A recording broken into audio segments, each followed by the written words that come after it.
Today, I am going to tell you how to remove bitterness from the rich gourd curry. Firstly, if you have not subscribed to our channel, then ensure that you click on the subscribe button below. Today, I'm going to give you a list of tips. Listen to all of them very carefully because all of them might be very handy for you. Let us look at the pre-cooking tips. Number 1. Ensure that you wash the ridge gourd nicely after you buy it from the market and then nicely wipe it thoroughly with a towel and peel off the skin thoroughly because this retaining the skin itself is a reason for bitterness.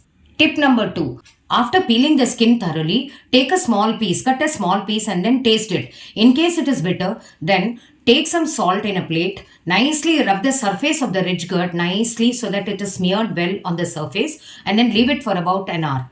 After some time, squeeze it out and then wash it under running water. Now this is ready to be chopped and used for the curry.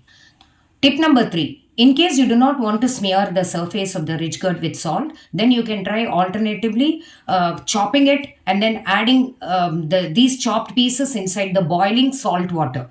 Then after some time, about 15 to 20 minutes, you can just drain it off and then squeeze the pieces and then it's ready to be used after washing it in running water.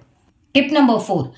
If you do not want to use salt, then you can try using acidic agents like lemon juice or vinegar. Smear the chopped pieces or the surface of the ridge gourd with lemon juice or vinegar, 2 teaspoons of vinegar. Leave it alone for about 15 to 20 minutes to rest. After that, squeeze it and wash it well. And now it's ready for use. Tip number 5. After preparing the curry, if you realize that it is bitter, then you can add a ladle full of sour curds, mix it well and cook it on slow fire for some time. This will also help to bring down the bitterness of the ridge gourd. Thank you.